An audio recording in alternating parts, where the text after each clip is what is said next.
All right, I think we're good. Yep. Okay. Hi, my name is Josh, and I'm here today with Karameli.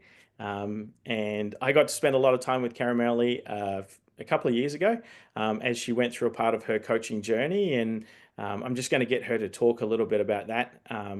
We've known each other for a very long time, so there's a lot behind that story. But specifically, the time we're talking about is when I was assigned as her coach mentor by USA Rugby when she was going through a high performance coaching program. So, Karameli, could you give us a little bit of insight into what that program was and why you were doing it? And then maybe we'll ask some other questions after that. Sure. Yeah. Hey, Josh. Thank you again for having me. Really, really excited to unpack all of that because I'll be honest, I'm not sure I've really given myself that opportunity. Um, the Gallagher High Performance Academy is designed to support unions around the world in uh, developing more women coaches, right? So it's designed to kind of highlight those within the various unions. I was representing the US when I was invited to join the Eagles in South Africa in Cape Town for the WXV, the first one. And then I was nominated by Rich, go Stanford, Yep. to have that opportunity, which was huge. And then to be assigned you as a mentor obviously was just icing on the cake. Felt very, very excited. Holistically, I think felt like I was thriving. but You and I, what was it, we started meeting up about 10 weeks prior, right? I was due to be in Cape Town with the team in October. The team was already on a tour over in Ireland and Wales. So they put me on through an apprenticeship, and I was going to come in and just shadow the coaches who the Eagles had at the time. Yeah, and it was an interesting time for you, right? Because it was your first time stepping back into the Eagles environment since you'd been sort of captain and a World Cup captain, right?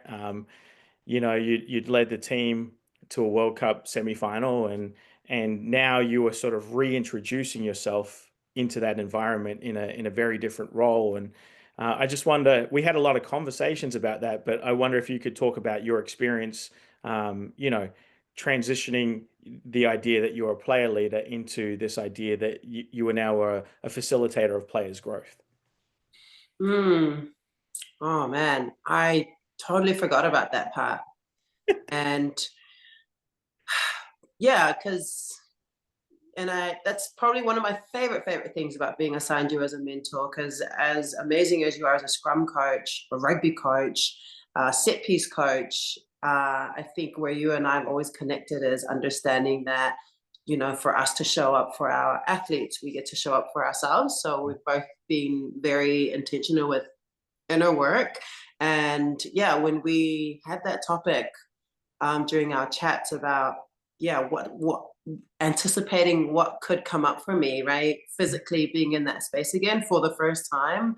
Um, I'm not sure if we reviewed it, but that really supported me in shifting and coming in feeling prepared for it. I think it reminded me of like visualizing the game, so the way I used to visualize as a player, right? Who's the opponent? What are some, almost like the SWOT analysis, right? Like what are some of what could come up that are the challenges? What would be my strengths?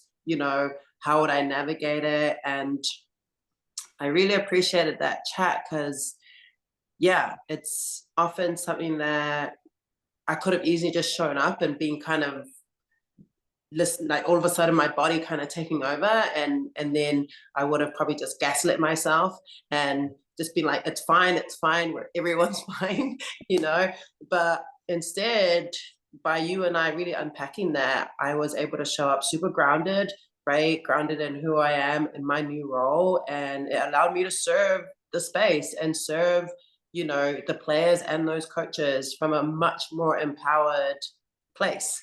Not saying it wouldn't have happened, we don't know, but I think having that conversation really set myself up, and yeah, that was fun. It was. And I think for me, as I sit here and I hear your excitement, one of the most fun parts of the experience for me um, was actually texting you. It happened by text, but I remember texting you after the first game where USA played Samoa, and given your heritage and where you come from, and both of these teams competing in WXV against each other, and you being in the role that you were, I remember sitting there, sort of watching that game on the stream, and I'm getting a little bit of tears in my eyes because that it was the same emotion that I had there. I was like, man, look at the opportunity to like just sit here and be a part of this moment, right? And I was so happy for you because and I love this the I love that I get to sit alongside people on their coaching journey. And I know you that was a moment we texted and we went back and forth and we jumped on a call a little bit later with time zones and stuff. But maybe just talk a little bit about that because I think for me, I want to capture that on video for you, like that moment in time because it was super special. Wow. Yeah. You know, I'm also getting emotional because it was very emotional to be in the stands and yeah, to see Samoa like when they were doing the national anthem and both teams are standing side by side. And you know, the overarching emotion was gratitude, Mhm. right? Below all of that was like anxiety, like identity crisis. Like there was like I felt like a flash of every every being, like every fabric in my being was being presented in front of me. And then Mhm. behind that was Cape Town mountains. Like it was just a surreal experience to see my indigenous ancestors in the Samoan team and in the American team, where it was my soul. Like I was born on this soil, I was born in this space, and I got to share that crest with those, those are jerseys that I put on. And we live by, we leave the jersey better than we found it. So they're carrying on that energy that me and my group got to contribute to that. Mhm. And I was very, very like, I remember taking a deep breath and like doing my usual like feet on the ground and really taking it all in because, yeah, I was grateful to experience that the complexities of having all of your identities, right? Because this is something that athletes also, it's something that's not talked about a lot. And it's something that Mhm. we don't often really get support on it or even identify it. But having all of the versions of me sort of, in display and then allowing it all to coexist, I think it was very poetic for me. It was emotional. And I even remember I see the Samoan girls looking at me with my malu. Mhm. And it's like they didn't even see me as like I was wearing a USA uniform, but they just saw me as the sister, like almost with pride. Mhm. Like I felt pride, right? And obviously, I'm making that up because I felt pride, right? It serves me, so I'm sticking with it. And then, for the USA Eagles to also see me standing there as an example of, the history, Mhm. because I value all of those. I value, that we carry with us the mana of everyone who's come through the path. We're standing on shoulders of a lot of people who have overcome, you know, yeah, and achieved a lot, right? So, Mhm. which has allowed us to be there. And I felt all of that. And I think a few years ago, I would have been overwhelmed by it. And I probably would have even judged myself for like just not letting myself feel it. But I think in this whole new journey that I'm on, and our conversations, it was cool to embrace it all, Mhm. and just be grateful. Because yeah, I can't imagine, like, I just hope everyone experiences a moment like that. Yeah. Yeah, it's a pretty special moment, and it's funny because I want to capture these moments for coaches throughout their coaching journey because I think so frequently as coaches we always have to move on, right? We Yes. have to move on, right? But sometimes being able to look back and reflect on it and feel those emotions again, right? Like just feel that sense of um, joy and gratitude mixed with like anxiety and all those different things, and just knowing that uh, that me as a person, I can fit so much inside of myself, and if I allow myself to feel all of those things, then I can be my best self for all the people that I am there serving, and it's so cool. Yeah, and I think like as coaches, it's also honoring your version, your past versions. Yeah. You know, I think sometimes the conversation is, well, I didn't know anything then. Who I am now is a better version. So we're almost judging who we were back then, you know, and like if we allow ourselves to just honor that like every version of yourself has led you to that, you know, it's like Yeah. you're basically, yeah, like you're speaking into. And I think that supported me as well. And, you know, the less I judge myself and decisions I may have made, or, you know, tours where I probably didn't show up as prepared, you know, the less I judge that person and I more like honor it and honor that they did their best at the time, the less I judge my athletes too. And I judge what's happening because, you know, I think it's important that we know that where we are in whatever time it is in the bigger scheme of things, everything's happening the way they're meant to, you know. Mhm. And it's just, I think what's next for us, at least to be authentic, right? If we want our athletes to be authentic, because we know that authenticity brings creativity, it brings flow, it brings freedom, you know, we get to be source for that. Like we get to bring that to the space. Like you said this to me just before this, how when I was over in Stanford, you felt like you could be this, you know, you felt like you could bring that part Mhm. of you Yeah. know. Um, Something else that's coming up now is integration. You know, for a while, my athlete world had to be separate from my family world, from my relationship world. And I think where I'm even at now is like integrating all three, because they're not three different versions of me, they're all me, you Mhm. know, and they get to all like be woven into the creating of, you know, the fabric of who I am. Absolutely.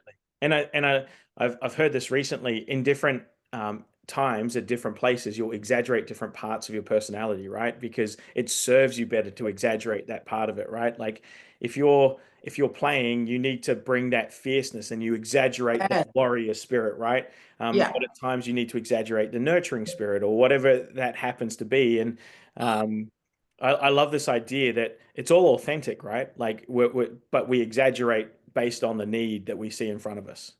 Yeah, I think that relates to the field stuff, right? Like we get all these tools for a reason. It's like every situation requires a different tool, you know, and then how you use the tool. Like, Yeah. so, you know, I think like even the art of practicing us feeling everything is even going to expand our, you know, capacity to have that show up in the things that we do, right?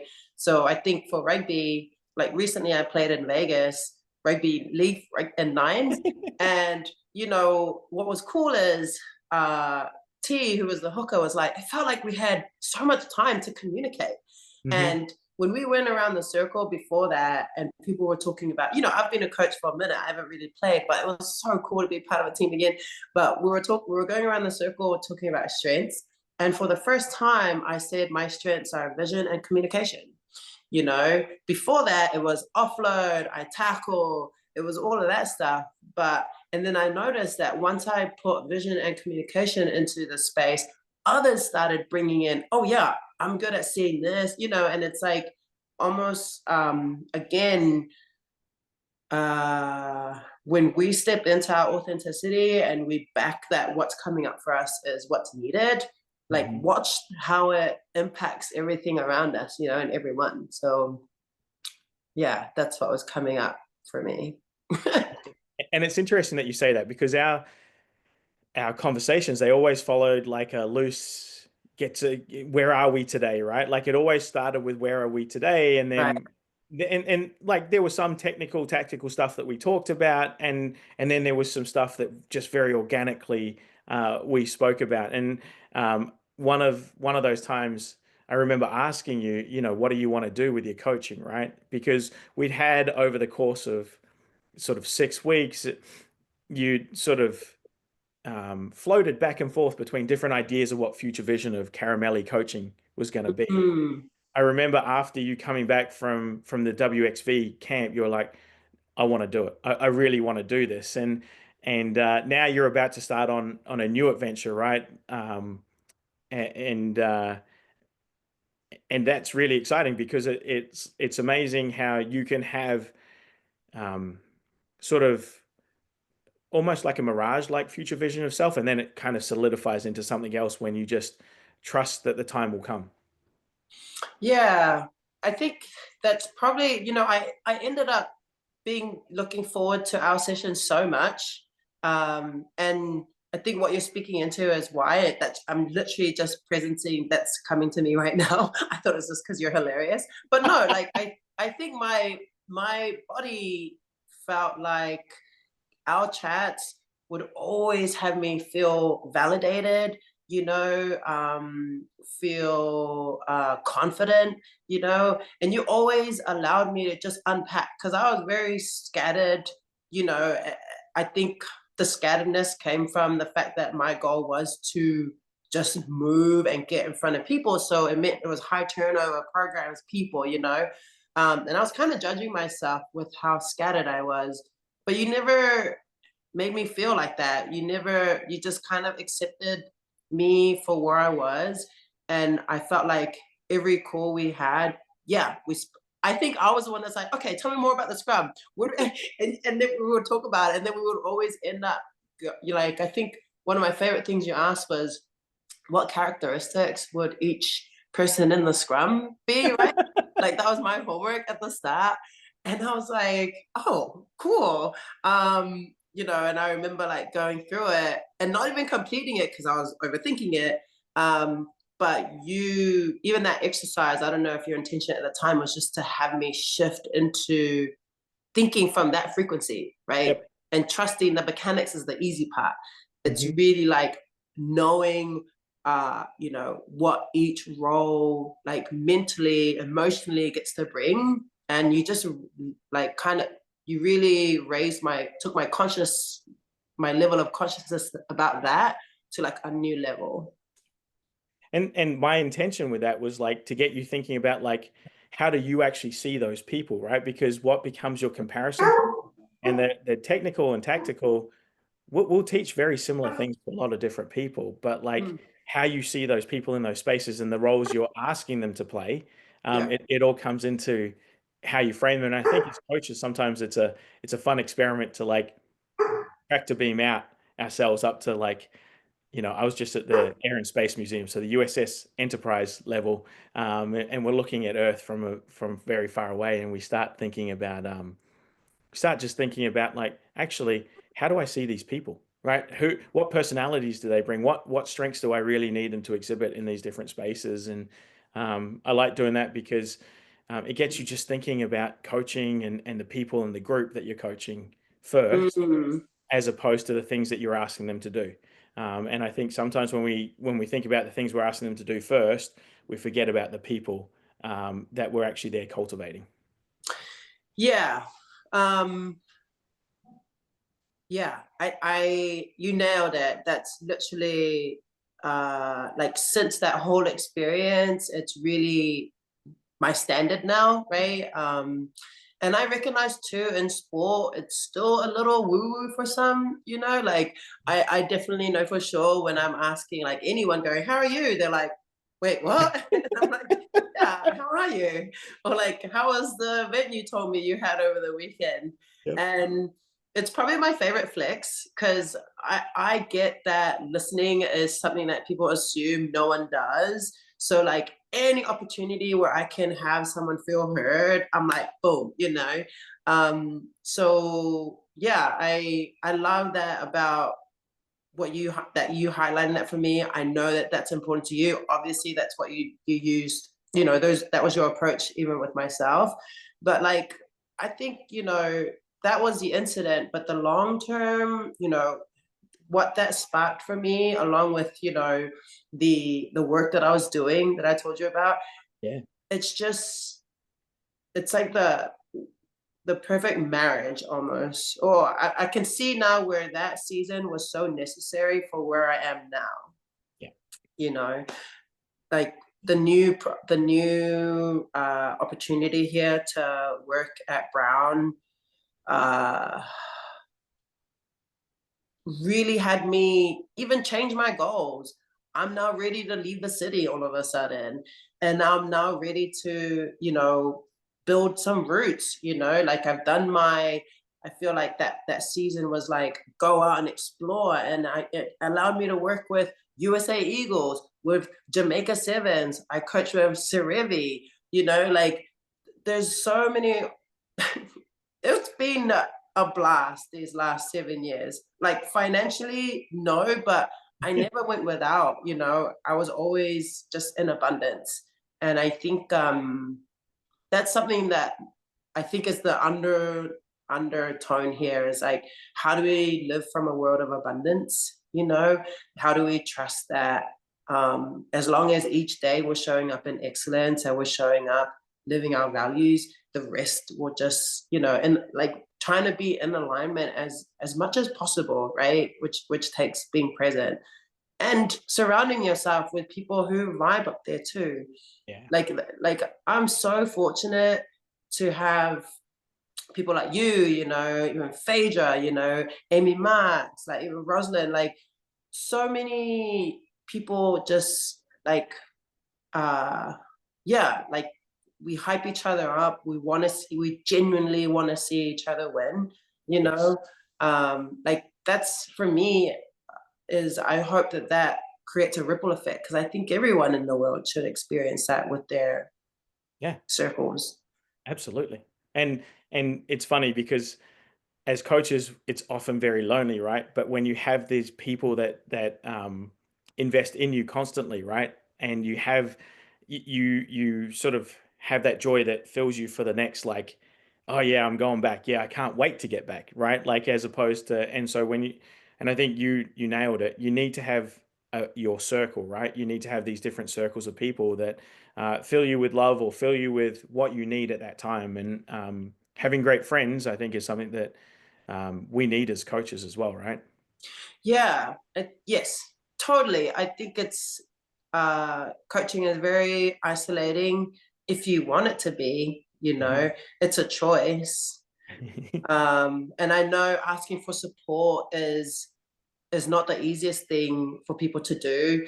I think sometimes being the head coach, especially, especially in my experience, women are already so hard on ourselves. And, with all this talk about it being a male dominated space, it's just not really anymore, but I definitely feel like it meant that those who were the first probably had to play, had to really tippy toe. And I can only imagine how, that affects your coaching ability because your creativity is probably can't thrive because you're in a Mhm. space where you're having to prove yourself or you're coming from scarcity.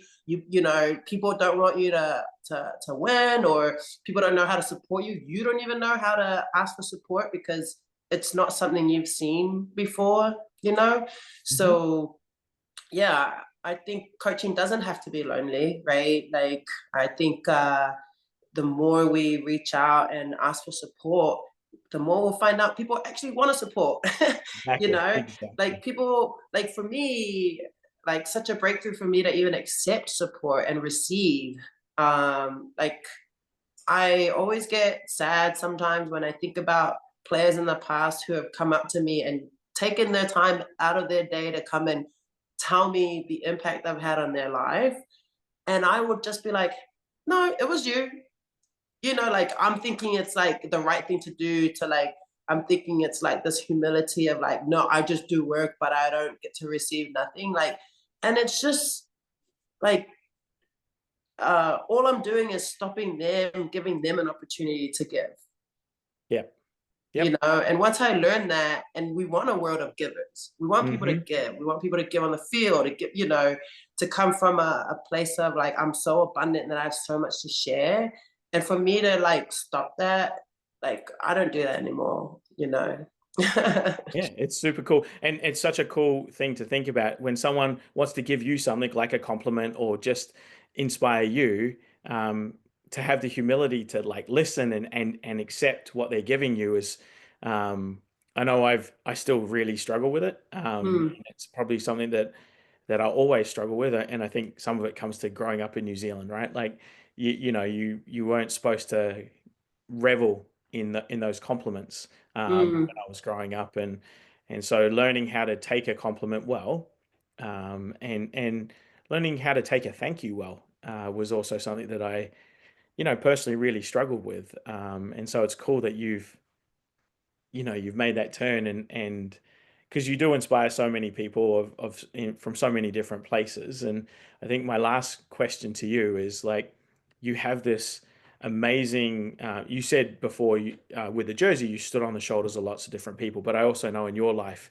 you stand on the work that the people who've come before you have done, all over the world. And how do you bring that into your coaching today? Like, how do you bring that, um, and you said the word mana, and for those who don't know, that's like the spirit of a person, right? It's the influence and the power and the aura that they sort of bring with them into a space. But how do you bring all this different ancestry and experience into the work that you do as a coach? mm. You know, I honestly, my honest answer to that is by just being authentic.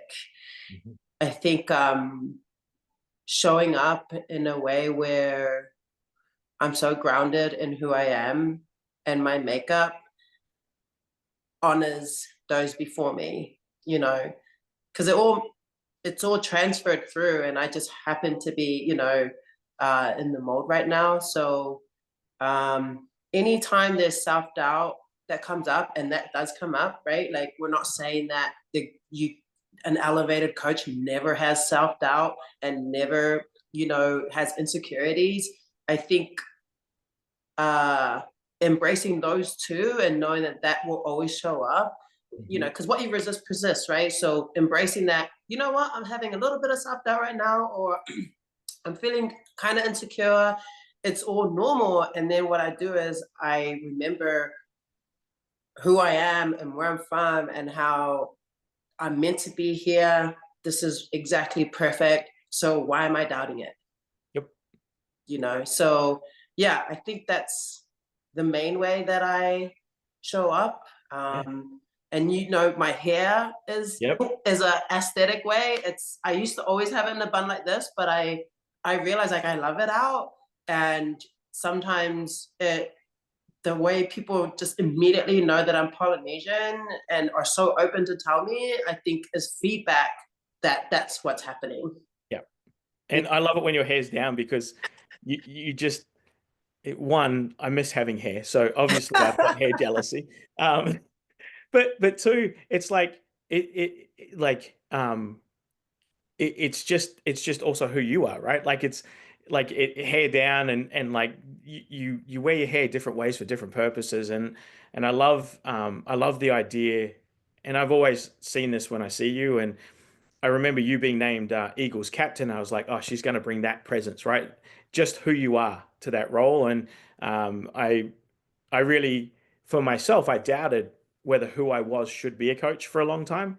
I went through a lot of that, like, oh, how do I bring in my Filipino side, my Australian side, my growing up in New Zealand, and all these other experiences. I tried to be the Hollywood coach, and I call it the Hollywood coach because it's the coach you see in movies, right? So I tried to play along that role. And my kids were watching Remember the Titans yesterday, and I just remember my going back in my own brain, going, oh, I remember when I was trying to be like these person I saw in the movies, which are never real people, right? Because they're scripts.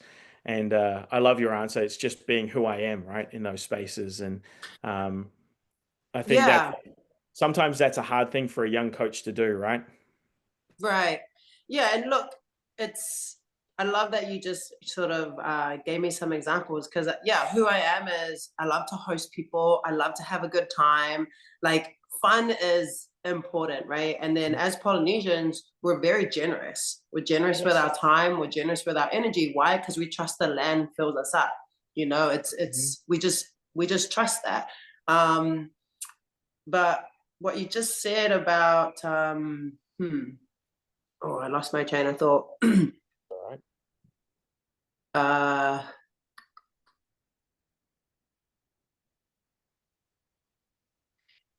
yeah, sorry, it's gone. Yeah, But and maybe I ask you this one, maybe it'll jog your memory, but you've had a lot of different roles, and like first female coach in the MLR, and you've coached, you were saying Jamaica, and now you're going to Brown, and you've had all these different experiences. Um, how have you managed to bring that authenticity to all these different roles? Was it something that you had to learn and build trust in yourself in, or was it something that you were able to, I don't want to say fake it till you make it, but portray the authentic self until the authentic self felt they deserved to be in that space? what a question! And you know what? I am pretty sure it's first woman to coach any pro men's rugby. I'm pretty sure it is. Yeah, I don't know, but I definitely knew one fact, so I yeah, led with that, but it yeah. might be No, yours. everyone says it's an American and MLR, but I'm pretty sure it's a technical thing, but it's never happened before. It's so Um, sick. yeah, Whatever it is, it's awesome. right. Yeah. Oh my goodness. So how was I able to bring authenticity into those spaces? Uh, those were some of my biggest, hardest seasons and biggest lessons. When all of that stuff was coming into my space, I was definitely having like a worthy complex, Mm, you know. And I take responsibility for that, obviously, but I also know that society will have you think that these are the steps to have you get to this position, right? yep. So when those things came to me and I didn't take the steps that I've seen everyone else try to take, I'm like, I don't trust it. I didn't trust it. I didn't trust that that was meant to be in my space. I made up all these conversations that, oh, I'm here because they're my friends, or I'm here. Like there was all these limiting conversations that really didn't serve me. Yep. Now, so I remember in those spaces though, because of who I am, I'm very compassionate. So I was always compassionate with my thoughts too, Mhm. But I remember being very anxious. I remember feeling very alone. Were my authentic Yep. feelings, because the bottom layer was unworthy. So if you're coming from unworthy, these are all the types of things that will come up, right? Um, and yeah, it wasn't for me. I focused more on the fact that there was a shift in a bigger scale. Like Mm.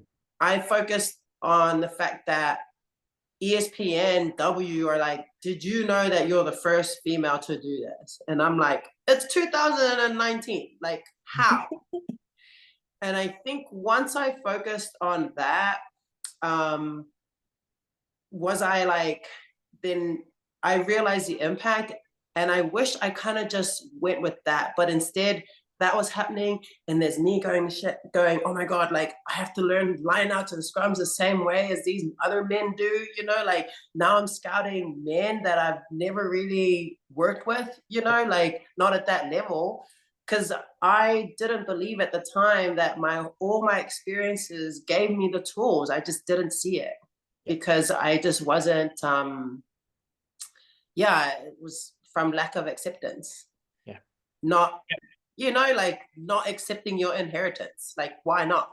Yep. Yep, exactly. And now you're in a different place. You're going into this new adventure, right? Like this new adventure, and when we've talked about it, there's so much excitement, there's so much enthusiasm, and you're going to serve, and that is something that I think as a coach coming from you, it sounds inspiring, right? Like to hear that you're going to serve these young athletes at Brown, I'm just like, oh, I wish I was that young athlete. Like, I wish it was me, right? I wish I was the Mhm. athlete receiving the service because, you know, it's just exciting to see um, someone just be ready to be themselves in the service of others. Wow, that means a lot coming from you. And I make up that the version of myself 4 years ago would have been sick to my stomach about this role. Mm, Would have definitely thought how, why, and not even just shifted to acceptance, you know. And um, yeah, it seems like to be a product of me doing all this inner child healing, right? Because the unworthy conversation comes from you know growing up and experiencing so different you know environments that are chaotic and not in mhm. our control. And some of us as adults don't know that our automatic, the way we think, is all from how our makeup from that age group. So since the phase of the MLR, being the first pro woman, I really like sat with myself and I was like, what had me, like, I was so curious, like, what had me just not embrace it at a level where I was empowered by it instead of being a victim to this opportunity. Mhm. um, and that's was really what initiated me going in and doing the work, which has really set me up for Brown. Because I feel like every athlete I work with deserves the best versions of us as coaches. And it's, who we are today is perfect, right? Like everyone's journey is their journey. And my intention, at least for me, is to, yeah, anything I expect from the athletes, if I want them to show up as their best, if I want them to be authentic, then I get to be those things. And I'm, yeah, especially at a school with Brown, where I feel like the organization already cultivates a space where people can authentically get creative, and I think they empower them to really find their own North Star, which is obviously how they've generated so many impactful leaders in the world. Mhm. So yeah, I get to go play in that space and I'm so excited. All right. Well, thank you so much for your time. I don't want to take up all of your day because I think we could chat for way too long. we Yeah, probably way too long. Would be the right denominator for how long we could talk to each other. I just want to say thank you for letting me share in so many parts of your coaching journey and sharing your spirit with me. I look forward to our chats. Always love it when I get a text message from you and intermittently I'm sure we'll catch up again. So thanks very much for being on with me and I look forward and wish you not the best of luck because I don't think it's luck that will do it. I think it's that caring and compassion that will bring you the success up at Brown. Well, thank you for having me. I love this new phase for you. I can just, yeah, see the impact now you get to have with the coaches who then, the ripple effect is them work with their athletes. So, yeah, it's been my pleasure, Josh. And I hope this means you still have time for me. So, It's so much time for you. So much time for you. Thanks, Karameli. you're welcome. Thank you.